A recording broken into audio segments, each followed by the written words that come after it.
여러분과 오늘 말씀을 나눌 제목은 바울에게 주신 고난의 축복이다, 이런 말씀인데요. 제가 이 여러분 바울이라는 분이 차지하는 그 비중에 대해서 지난주에 말씀을 많이 나눴습니다. 그런데 오늘 여러분과 말씀을 나눌 이 바울의 전도 여행은 사실 30분 정도 가지고는 어림도 없습니다. 제일 비중이 난해하고요. 그리고 저나 여러분들이나 현장에 가도 이름이 생소해서 잘 알아듣지 못하는데, 제가 이 말씀을 이제 어차피 바울에 대해서 이번 주까지 2회에 걸쳐서 여러분과 말씀을 나누고자 했기 때문에 여러분에게 지도를 한 장 이렇게 나눠드렸습니다. 지도를 한 장 나눠드렸는데, 지도를 한번 오늘은 좀 유심히 보시면서 말씀을 그때 한번 그 지역을 한번 보시기를 바랍니다. 지도를 한번 보시면요, 우측 하단에 예루살렘이 있죠. 우측 하단에 예루살렘이 이스라엘이라는 뜻이죠. 예, 이스라엘이 있습니다. 바로 위에 수리아라는 데가 있죠. 수리아는 시리아입니다. 지금의 시리아의 수도가 뭐라 그랬죠? 다마스커스. 그 다음에 길리기아가 위에 있죠. 바로 밑에 안디옥이 있습니다. 그래서 이제 성경에 보면 수리아 안디옥 이런 말이 나오죠. 그래서 시리아 안디옥 이렇게 이해를 하면 되겠습니다. 바로 위에 길리기아가 있죠. 길리기아는 누구의 고향이라 그랬나요? 길리기아 다소. 다소. 바울의 고향. 바로 밑에가 다소가 있습니다. 길리기아 바로 밑에. 그 다음에 쭉 보시면 BCD 안디옥이라고 있습니다. 그죠? 바로 위에. 이 BCD 안디옥은 지금으로 말하면 중앙아시아. 여기 이 부분이 이제 우즈베키스탄, 키르기스탄, 아프가니스탄이 스탄자 들어가는 그런 국가들이 있는 중앙아시아라고 이야기를 합니다. BCD아 안디옥. 그 다음에 쭉 가셔서 아시아 바로 밑에 에베소가 있죠. 에베소, 그 다음에 그 위에 드로아 이런 데가 이제 아시아라고 표기되어 있습니다. 그래서 이 나라 지금 말씀드린 길리기아부터 쭉 드로아까지 쭉 삥 둘러서 이게 이제 터키입니다. 지금의 터키. 터키고, 그 다음에 넘어와서 바로 이제 쭉 보시면 빌립보가 있죠. 빌립보, 그 다음에 아볼로니아, 데살로니가, 그 다음에 고린도, 이런 나라, 이런 그 도시들이 있는데, 지금 여러분 보시면 빌립보라든지 데살로니카라든지 요 나라는 지금 불가리아라는 나라입니다. 불가리아 나라가 지금 그 나라에 자리 잡고 있고요. 그 다음에 밑에 내려와서 고린도, 요거는 이제 그리스입니다. 여기는 그리스 아테네, 지금의 아테네입니다. 그리스 아테네. 요게 이제 고린도입니다. 요거를 이제 기본적으로 이렇게 보시면서 사도 바울이 이제 전도 여행을 1차는 이제 배를 타고서 이렇게 밑으로 해서 이제 여행을 갔고요. 2차는 이제 육지로 위로 이렇게 거슬러서 갔다.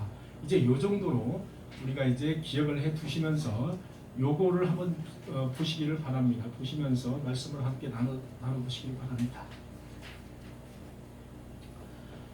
우리는 지난주에 성경의 최대의 충격 사건 중에 하나인 바로 바울의 다메섹 사건에 대해서 말씀을 나눴습니다. 오늘은 사도 바울이라는 사람이 다메섹에서 예수 그리스도를 만난 이후에 바울이 무엇을 했는가? 바울이 곧바로 하나님의 말씀을 전하러 전도로 뛰어들었는가? 아니면 다른 무엇을 했는가? 바울이 과연 위대한 지도자로 어떻게 탄생이 됐는가? 이 부분에 대해서 여러분과 말씀을 나누고자 합니다.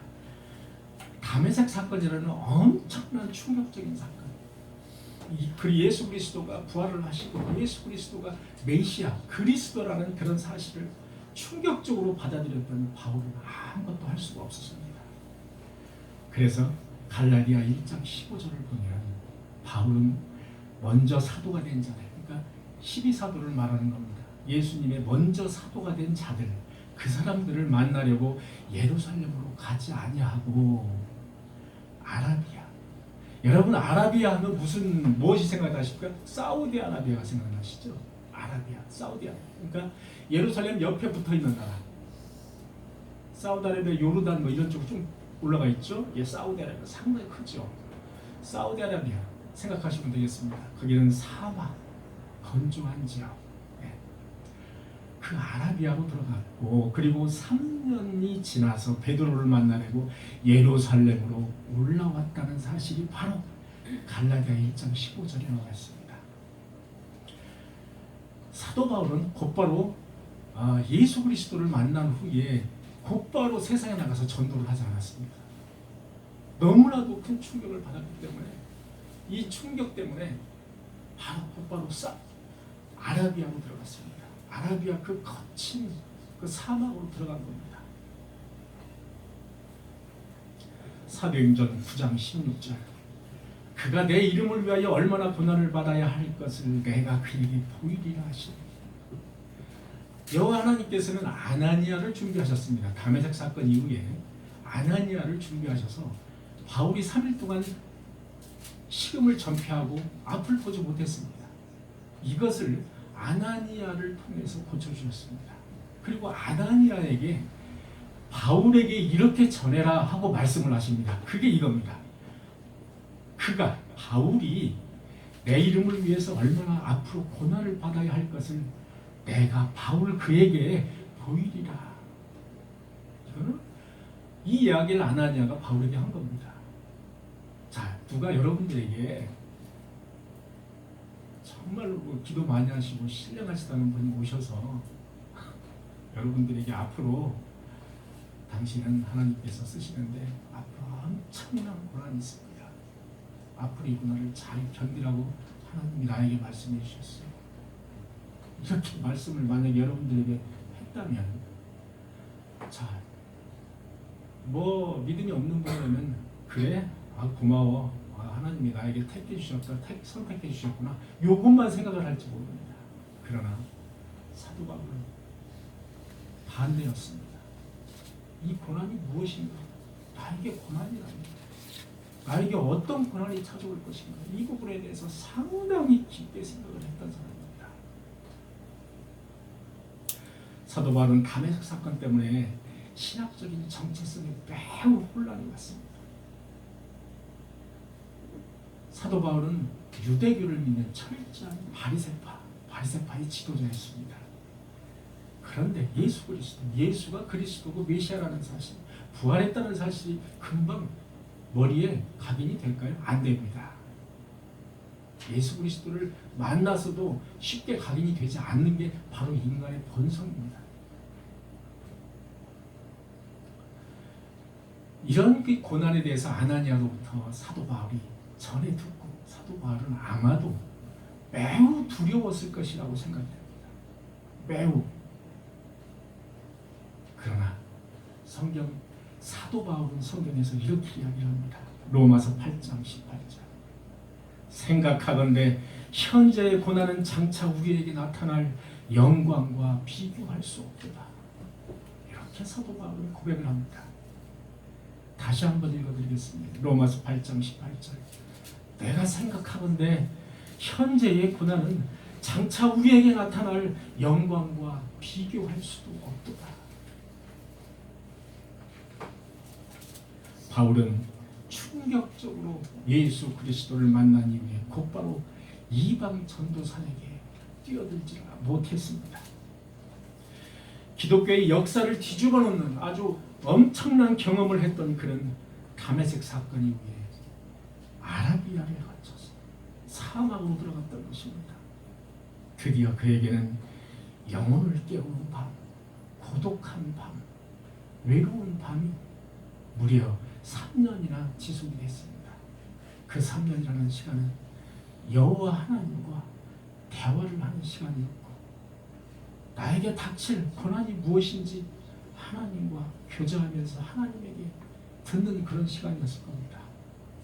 매우 바울에게는 그 고난과 역경을 이겨낼 수 있는 그런 힘을 얻는 아주 귀한 시간이 아니었나 그렇게 생각이 됩니다.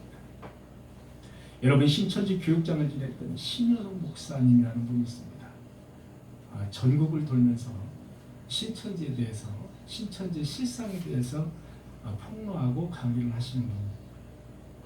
이분이 신천지의 그 교육장이라는 아주 매우 높은 직입니다. 교육장이라 하면은 제가 알기로는 신천지에서 몇째 안 가는 아주 고위직입니다. 이 말이 바로 밑에 정도, 요 정도의 아주 높은 직위까지 올라갔던 사람이 바로 신현옥 목사님. 신현옥 목사님인데 이 목사님이 나와서 신천지가 아니구나, 신천지가 정말 하나님의 말씀이 아니구나라는 것을 늦게서 깨달은 겁니다. 그리고 뛰쳐나왔습니다. 나와서 그가 곧바로 교회 다니면서 신천지 실상이 이렇고 이건 아닙니다라고 곧바로 그렇게 전도를 하고 다녔을까요? 아닙니다. 그런 정체성을 씻겨내는 작업을 해야 했습니다. 정체성을 씻겨내기 위해서는 매우 중요합니다. 사람이 10년, 20년을 목욕을 하지 않고 살 수가 있습니다. 목욕을 하지 않고 살 수가 있어요. 그런데 그 목욕은 단 하루만 쫙 뜨거운 물에 불렸다가 씻어내면 깨끗해집니다. 그런데 무서운 거는 우리 신학적인 정체성, 그러니까 이단 사입이 한번 잘못 들어가지 않습니까? 그러면 그 정체성을 변화시키는 데는 상당히 많은 시간이 필요하다. 이게 우리의 인간이라는 거예요. 신현옥 목사는 나와서 신학을 다시 했습니다. 총신에서 신학을 다시 했어요. 이 목사님이 다시 말씀을 신천지에 실상하고 말씀을 전하기까지는 최소한 5년 이상의 시간이 걸렸습니다. 신학을 한다는 의미는 무조건 기본적으로 5년을 잡고 있어요. 무조건 5년을 잡습니다. 무조건. 최하입니다. 그것도 최하. 20대 학생 시절에는 한 10년을 잡아야 됩니다. 그런데 이제 성인이 다 돼서는 무조건 5년을 잡아야 됩니다. 이 신현옥 목사님도 신학적인 정체성을 바꾸기, 변화시키기 위해서는 5년 이상이 걸렸습니다.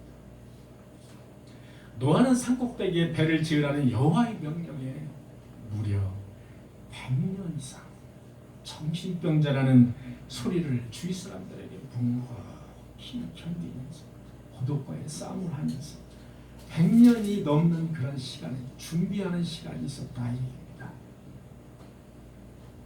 당시 이방인들에게 복음을 전도하는 것, 이방인들에게 복음을 전도하는 것, 이것은 현실적으로 목숨을 내놓는 일만큼 매우 위험하고 험난한 일이었습니다. 바울은 이방 전도에 따른 고난에 대해서 이것을 어떻게 대처할 것인지에 대해서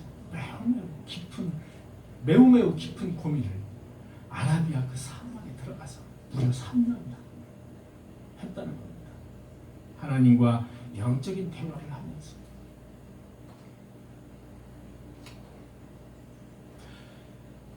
나를 하나님께서 선택한 그릇이다 라고 한 그 뜻을, 그 뜻이 무엇인지, 그 뜻은 바로 이방 전도였다.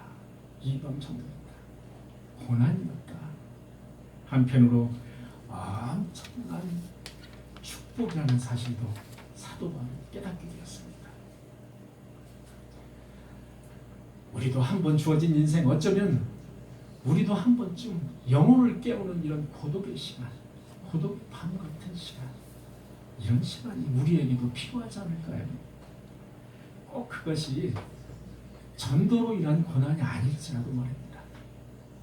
내가 믿는 하나님이 관념적이고 또는 철학적이고 또는 내 마음속에, 내 머릿속에 상상 속의 하나님인지, 아니면 생활 속에 나와 함께 동행하시는 하나님인지, 그분과의 나의 영혼을 깨우는 진지한 대화의 시간이 저와 여러분은 필요할 수도 있습니다. 택한 백성의 실생활에 직접 관여하시고, 그리고 동행하시고, 우리 마음을 조명하시고 나의 생사복을 주관하시는 그분이 바로 하나님이심을 저와 여러분들이 정말로 믿으시기를 바랍니다. 어쩌면 여기 계신 성도님들 중에는 어떤 이유에서든지 바울이 겪었던 그 어두운 터널을 지금 이 시간 천천히 지나고 계신 분 없으십니까? 여러분, 걱정하지 마십시오. 하나님은 우리와 동행하시며 우리와 늘 함께 계신다는 사실을 저와 여러분들은 굳건히 믿고 있습니다. 우리 모두 그 어두운 터널을 원망이 아닌 믿음으로 이겨내서 하나님께 잘했다 칭찬받으며 생명의 멸류관을 받으시는 저와 여러분이 되시기를 간절히 축원합니다. 생각하건대 현재의 고난은 장차 우리에게 나타날 영광과 비교할 수 없도다. 장차 올 고난은 내가 받을 영광과 비교할 수가 없도다. 내가 받을 생명의 멸류관과 지금 현재의 고난은 비교할 수가 없다 이 얘기입니다. 이러한 위대한 바울의 고백이 바로 나의 고백이 되시기를 간절히 원합니다. 바울은 3년간 아라비아에서 어두운 터널을 믿음으로 견뎌내고 이겼습니다. 그리고 AD 43년 고향 다소에 내려와서 한 7, 8년을 지낸 다음에 AD 43년 여러분 아까 보시다시피 수리아 안디옥이라는 데가 있었죠. 여기 시리아 안디옥이라고 이해를 하시면 되겠습니다. 시리아 안디옥 교회에 가서 바나바와 함께 전도 파송, 그러니까 시리아 안디옥 교회에서 바나바와 그다음에 사도 바울을 선교 파송을 했습니다. 이방으로 선교 파송을 해서 드디어 사도 바울이 바나바와 함께 마가와 함께 1차 전도 여행을 이제 떠나게 됩니다. 1차 전도 여행은 이제 배를 타고 이렇게 밑으로 해서 아주 짧게 길지 않게 1차 전도 여행을 떠납니다. 여러분 이제 그 안디옥 교회라고 이제 나오는데 우리는 나중에 또 자세하게 말씀드리겠습니다만은 이 안디옥 교회는 반드시 여러분들이 저와 이제 알아야 될 부분이 있습니다. 안디옥 교회는 4세기에 설립된 그런 교회인데 로마 제국이 313년 콘스탄티노스 그 황제 때 기독교를 로마가 받아들였습니다. 공식적으로 국가 종교로 공식적으로 받아들였습니다. 그래서 지금 여러분들 네덜란드라든지 스위스라든지 유럽, 북부 유럽 쪽에 있는 국가들은 대부분 기독교가 국가 종교입니다. 국가 종교라서 목사님들이 공무원입니다. 공무원이어서 목사 보시를 보면 공무원 보시를 보면 합격을 하면 국가에서 월급 주고 국가에서 자동차도 나오고 국가에서 집안의 모든 교회의 모든 물품도 다 청구하는 국가에서 다 지급합니다. 그런 제도화된 나라들이 유럽에 있습니다. 대부분의 나라들이 그렇다고 봐야 됩니다. 유럽에 있는 나라들은. 초기에 이 로마가 이제 기독교를 공인을 해서 받아들였습니다. 그래서 그 당시에 5대 교구라 그래서 기독교에 5대 교구가 있었습니다. 5개의 큰 기독교의 그 로마가 지배하고 있는 그 나라에 5개의 교회가 있었다 이렇게 보시면 돼요. 교구는 큰 대표적인 교회다 이렇게 보시면 되고요. 그 중에 하나가 바로 안디옥 교회, 시리아에 있는 안디옥 교회입니다. 그래서 이 김에 우리는 5개의 교구가 무엇인지를 여러분들 한번 들어보시기 바랍니다. 5개의 교구, 당연히 로마 교회가 있었을 겁니다. 그죠? 로마가 통치하고 있었을 때니까 로마 교회가 하나 있었을 거예요. 그 다음에 안디옥 교회가 있었죠. 시리아의 안디옥 교회입니다. 그 다음에 콘스탄티노플이 있었습니다. 이 콘스탄티노플은 여러분들 보시면 어디가 콘스탄티노플이냐면 여러분 지도를 보시면 비두니아라고 있죠. 비두니아 이 근방, 이 근방이 이제 콘스탄티노플인데 콘스탄티노플이 터키에 있는 겁니다. 터키에 있는데 옛날에는 여러분들 비잔틴이라고 들어보셨습니까? 비잔틴. 또는 이스탄불 들어보셨습니까? 이스탄불. 터키 이스탄불. 지금의 터키 수도를 이야기합니다. 똑같은 얘기입니다. 비잔틴, 콘스탄티노플, 그 다음에 이스탄불. 세 개가 똑같은 뜻입니다. 이름이 변천이 된 것뿐이에요. 그래서 옛날에는 기독교가 로마 카톨릭이 이제 서로마라 그래가지고 지금 이탈리아 로마에 있었는데 로마가 이제 쫙 지배를 하면서 이 터키까지 지배를 합니다. 그러면서 게르만족이 이제 게르만족이 로마를 지배하기 위해서 막 게르만족이 막 내려오니까 이 서로마가 당황을 해가지고 수도를 갑자기 옮겨버립니다. 어디로 옮기느냐? 여기로 바로 옮기는 겁니다. 콘스탄티노플. 이게 바로 그래서 콘스탄티누스 황제 이름을 따서 콘스탄티노플 이렇게 명명을 했습니다. 그래서 여기가 지금으로 말하시면 동방 그리스 정교 뭐 이렇게 이야기를 합니다. 동방교 뭐 이렇게 이야기를 하죠. 그래서 콘스탄티노플 교회가 있었습니다. 여기. 지금은 이스탄불입니다. 지금 이제 이슬람화가 됐습니다. 여기 이슬람화가 돼서 이슬람 발음으로 이스탄불 이렇게 이제 발음하고 있습니다. 그 다음에 여러분 보면은 예루살렘 밑에 지방이 어디냐면은 예루살렘 밑에 쭉 내려오면 어디가 되겠습니까? 이집트가 됩니다. 그죠? 애굽이죠, 애굽. 이집트를 히브리어로 발음하면 애굽이 되겠습니다. 에집트, 애굽 이렇게 되죠. 그래서 이집트 바로 맨 북단에 알렉산드리아라는 교회가 있었습니다. 알렉산드리아. 그래서 교회가 이제 4개가 됐고 마지막 하나는 이제 이스라엘의 예루살렘 교회. 그래서 한번 따져보면 로마 교회, 그다음에 안디옥 교회, 콘스탄티노플, 그다음에 그다음에 알렉산드리아 교회, 그다음에 예루살렘 교회 이렇게 5개가 아주 대표적인 5대 교구라고 이야기를 했습니다. 그 당시에. 그래서 이 사도 바울은 안디옥 교회에서 파송을 받은 선교사다 이렇게 보시면 되겠습니다. 이렇게 보시면 아주 이해가 빠르죠. 예. 안디옥 교회에서 그것도 안디옥이 2개입니다. 하나는 어디 안디옥? BCD 안디옥이 있는데 이거 말고요. 네, 시리아 안디옥입니다. 그러니까 성경에서 수리아 안디옥이라고 부르는데 시리아 안디옥 교회에서 파송을 받은 선교사였다 이렇게 보시면 되겠습니다. 이 시리아 안디옥 교회는 당시에 이제 로마가 기독교인들을 핍박을 많이 했죠. 그래서 그 핍박을 피해서 동굴에다가 졌습니다. 교회를 동굴에다가 짓고 동굴의 맨 끝을 산과 연결시켜서 로마군들이 쫓아오면 산으로 휙 도망갈 수 있도록 그렇게 뒤 통로를 터버렸습니다.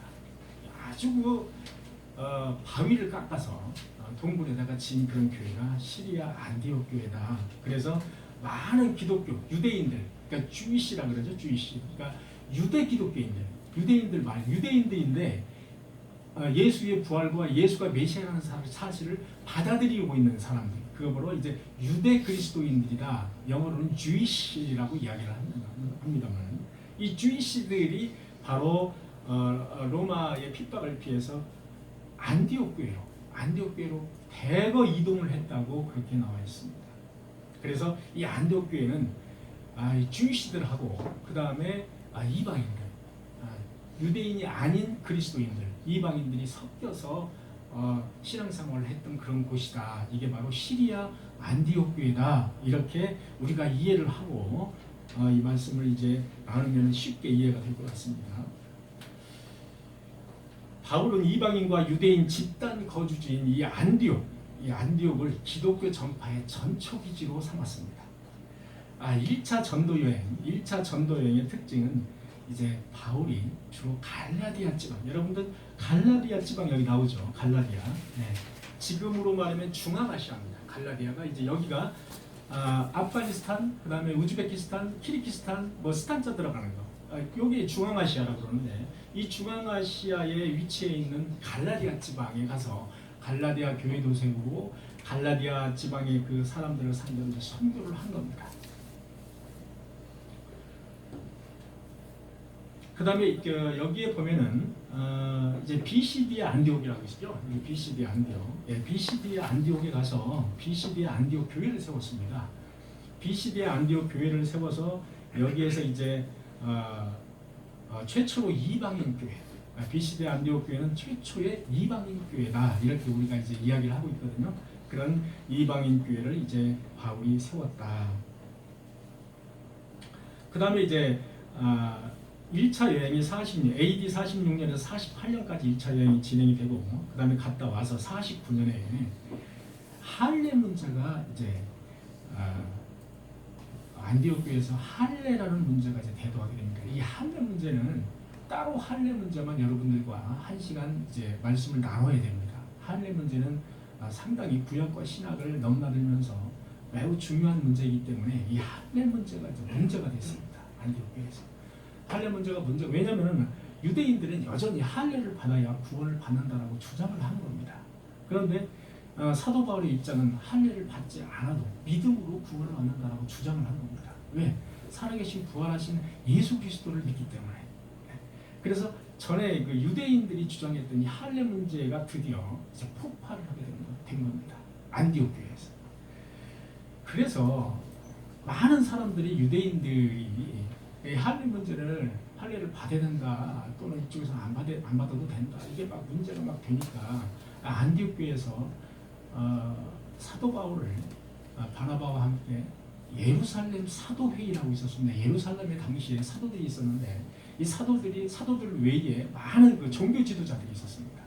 그 종교 지도자들이 있는 예루살렘 사도회의에 파송을 보냅니다. 바울과 바나바를 파송을 보내서 거기서 논의를 하도록 거기서 나온 결론을 우리가 받아들이겠다, 이렇게 해서 성경에 보면은 아주 자세하게, 비교적 자세하게 그 부분이 나옵니다. 근데 여기에서는 이제 구체적으로 말씀을 할례 부분에 대해서는 나중에 말씀을 하기로 하고, 이제 결론은 어쨌든 할례는 바울이 주장했던 것처럼 바울이 이제 예루살렘 사도회의에 가서 진술도 합니다. 그래서 그때 당시에 이제 베드로도 진술을 합니다.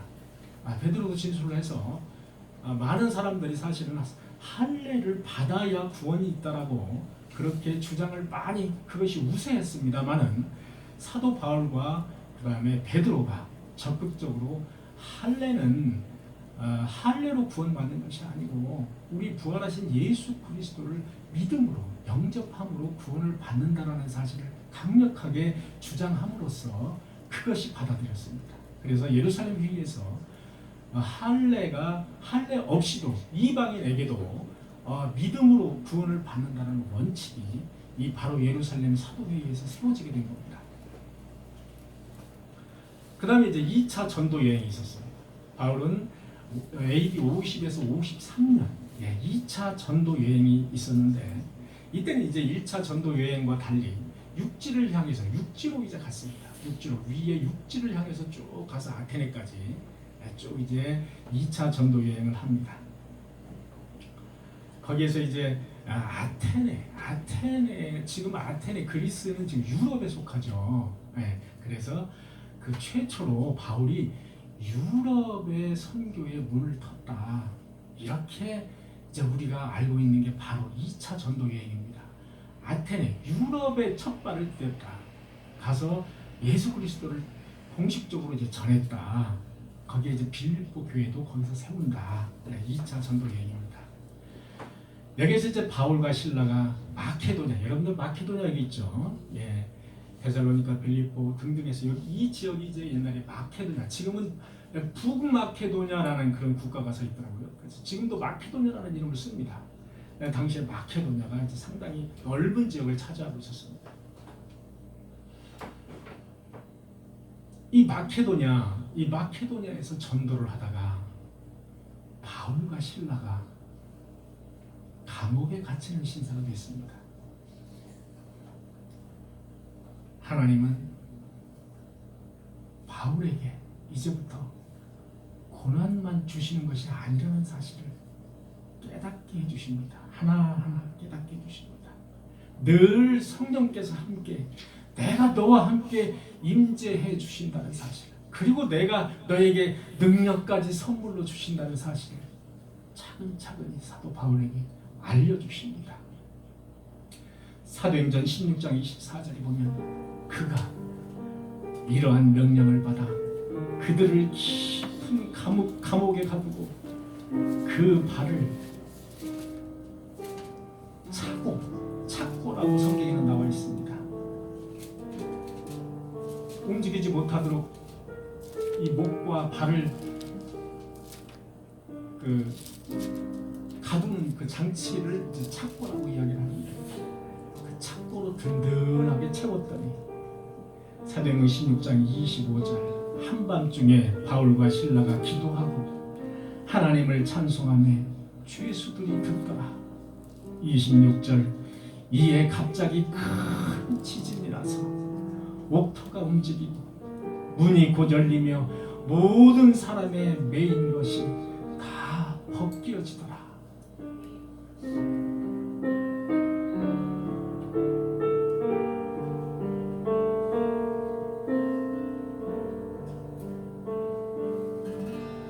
울고 있는 형제여 왜 찬송 이러는가. 어둠 속에 찬송 기적을 부른다고. 바울과 신라가 빌립보 감옥에 문을 찬송 열었다오. 고통의 문을 찬송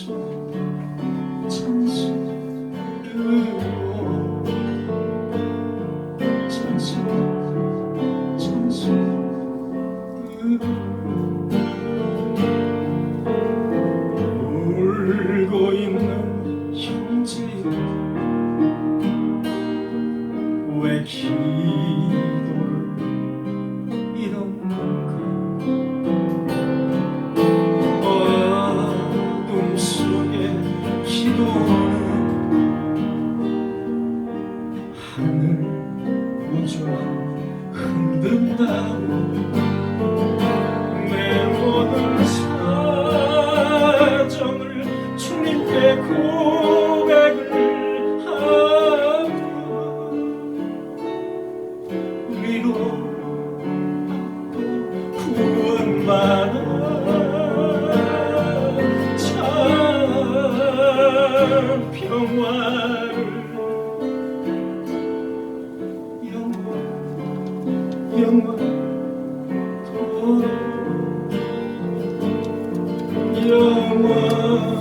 영원토록.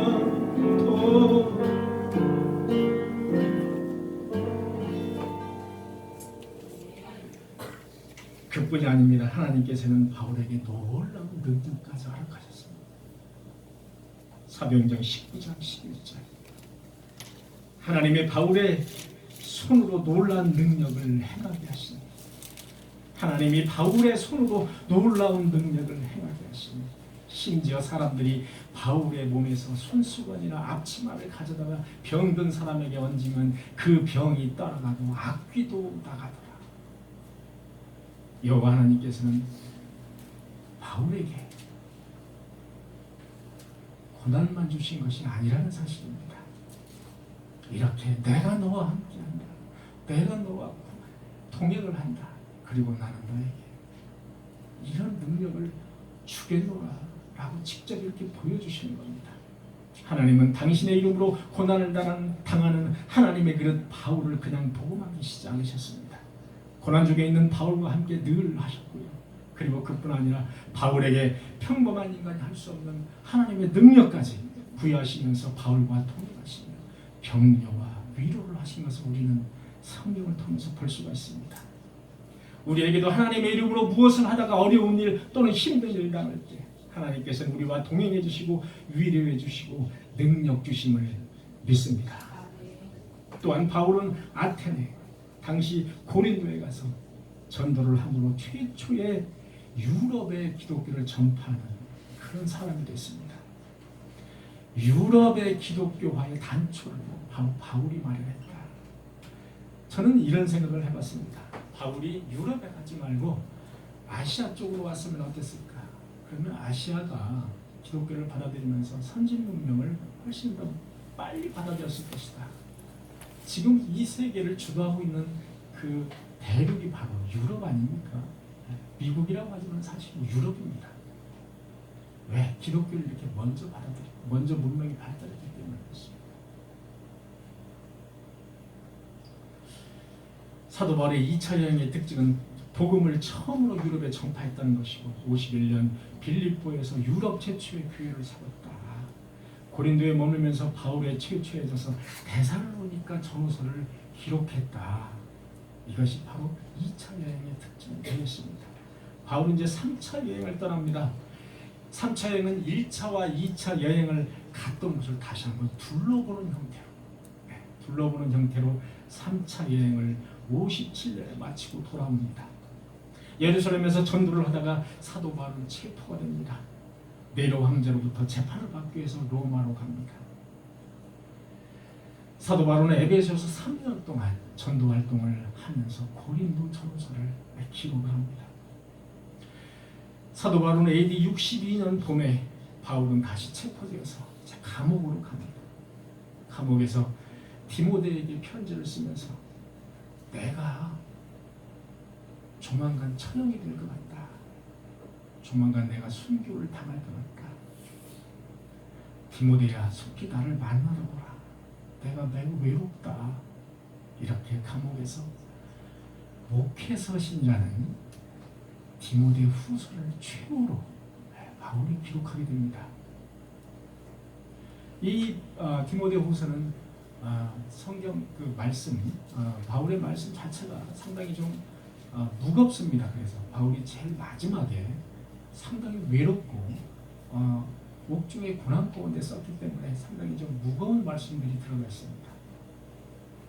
67년 6월 로마에서 바울이 참수를 당합니다. 그래도 십자가에 못 박혀 그 죽음을 맞이하지 않습니다. 왜냐하면 바울은 로마 시민이었습니다. 아버지가 로마 시민권자를 돈을 주고 샀기 때문에 바울도 로마 시민권자였습니다. 그래서 바울이 순교를 당할 때 그렇게 오랜 동안 고난을 당하지 않고 단칼에 참수를 당했습니다. 그래서 바울교회, 사도 바울교회, 뜰에 폰타네라고 그래가지고 세 분수교회가 있습니다. 로마에 세 분수교회가 있는데 제가 이제 이 세 분수교회를 자세하게 한번 찾아봤더니 여기에 뭐가 있냐면 바울이 당시 이 바울이 이제 순교당하는 장면이 그대로 여기에 이제 묘사가 되어 있었어요. 묘사가 되어 있는데 바울이 이 돌에다가 둥그런 이렇게 막대 기둥처럼 생긴 그 돌에다가 바울의 머리를 이렇게 얹어 놓습니다. 이렇게 얹어 놓은 상태에서 위에서 칼로 단번에 죽이는 그런 장면이 나옵니다. 그나마 사실 옛날에 십자가에 처형이 있을 때는 부모들이 서로 처형하는 사람에게 빨리 죽여줄 것을 요청을 하면서 뇌물을 많이 건넸던 게 고통당하지 않게, 기왕이 죽는 거 고통당하지 않게 빨리 죽게 해달라고. 그만큼 십자가의 처형은 아주 잔인한 것, 최고의 잔인한 형벌이었습니다. 그런데 사도 바울은 그나마 로마 시민이었기 때문에 그냥 단칼에 참수당하는 그래서 순교당하는 세 분수교회다. 그러면 참수당하면서 피가 세 군데로 튀었는데 그것이 바로 지금의 그 샘물 분수가 됐다. 그래서 세 분수교회 이렇게 이제 이야기를 하더라고요. 로마서 1장 17절에 보면은 복음에는 하나님의 의가 나타나서 믿음으로 믿음에 이르게 하는 기록된 바 오직 의인은 믿음으로 말미암아 살리라. 다시 한번 읽어드리겠습니다. 복음에는 하나님의 의가 나타나서 믿음으로 믿음에 이르게 하나니 기록된 바 오직 의인은 믿음으로 말미암아 살리라. 결국 이 구절은 마틴 루터를 통해서 종교 개혁에 이르게 하는 아주 중요한 그런 성경 구절이었습니다. 마틴 루터가 종교 개혁을 할 때 바로 이 구절을 보고 종교 개혁을 시작한 겁니다. 복음에는 하나님의 의가 나타나서 믿음으로 믿음에 이르게 하나니 기록된 바 오직 의인은 믿음으로 말미암아 살리라.